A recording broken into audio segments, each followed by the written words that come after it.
Hey guys, അപ്പോൾ നിങ്ങളുടെ iPhone എപ്പോഴെങ്കിലുമൊക്കെ ലാഗ് ആവുന്നത് നിങ്ങൾക്ക് ഫീൽ ചെയ്തിട്ടുണ്ട്? അതായത് നിങ്ങൾ എന്തെങ്കിലുമൊക്കെ ആപ്ലിക്കേഷൻ ഓപ്പൺ ആകുമ്പോൾ ചില സമയത്ത് ഓപ്പൺ ആവാതിരിക്കുക, അല്ലെന്നുണ്ടെങ്കിൽ ചിലപ്പോൾ ലോക്ക് അൺലോക്ക് ചെയ്യുന്നത് ചിലപ്പോൾ അൺലോക്ക് ഒക്കെ ആവാതിരിക്കുക. അങ്ങനെ എന്തെങ്കിലുമൊക്കെ ലാഗുകൾ നിങ്ങൾ ഫീൽ ചെയ്തിട്ടുണ്ടെങ്കിൽ ജസ്റ്റ് നിങ്ങൾക്ക് വേണ്ടിയുള്ള വീഡിയോ ആണ് ഗൈസ് ഇത്. അത് ജസ്റ്റ് ക്ലിയർ ചെയ്യാൻ വേണ്ടി ഒരു സിമ്പിൾ വഴിയുണ്ട് ഗൈസ്. അതിനുവേണ്ടി നിങ്ങൾ നേരെ നിങ്ങളുടെ സെറ്റിംഗ്സ് ഓപ്പൺ ആക്കുക, then സ്ക്രോൾ ഡൗൺ ചെയ്ത് നേരെ താഴെ വരുമ്പോഴത്തേക്ക് നമ്മുടെ ആപ്സ് എന്നുള്ള ഓപ്ഷൻ ഉണ്ട്, ജസ്റ്റ് ഒന്ന് ഓപ്പൺ ആക്കുക. then അതിന് സ്ക്രോൾ ഡൗൺ ചെയ്ത് താഴെ വരുമ്പോഴത്തേക്ക് സഫാരി എന്ന് പറയുന്നത് നമ്മുടെ ബ്രൗസിൻ്റെ ഓപ്ഷൻ ഉണ്ടല്ലോ, അത് ജസ്റ്റ് ഒന്ന് ഓപ്പൺ ആക്കുക. ഓപ്പൺ ആക്കിയിട്ട് അത് സ്ക്രോൾ ഡൗൺ ചെയ്ത് നേരെ താഴെ വരുമ്പോഴത്തേക്ക് ആക്ച്വലി ഇവിടെ അഡ്വാൻസ് എന്നുള്ള ഓപ്ഷൻ കാണും. അതിനകത്ത് പോയിട്ട് ഈ വെബ്സൈറ്റ് ഡേറ്റ എന്ന് പറഞ്ഞാൽ ഫസ്റ്റ് ഒരു ഓപ്ഷൻ കാണും. സോ ഇത് ജസ്റ്റ് ഒന്ന് കുറച്ച് നേരം പിടിക്കും ലോഡ് ആവാൻ വേണ്ടി.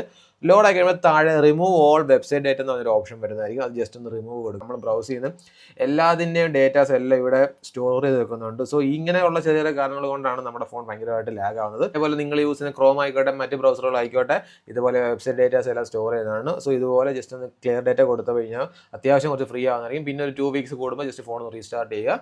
അത്യാവശ്യം ലാഗുകളില്ലാതെ നമ്മുടെ ഫോണൊക്കെ ഉപയോഗിക്കാൻ പറ്റുന്നതാണ്. സോ സിമ്പിൾ ട്രിക്കാണ് ഗൈസ്, യൂസ് ചെയ്ത് നോക്കുക.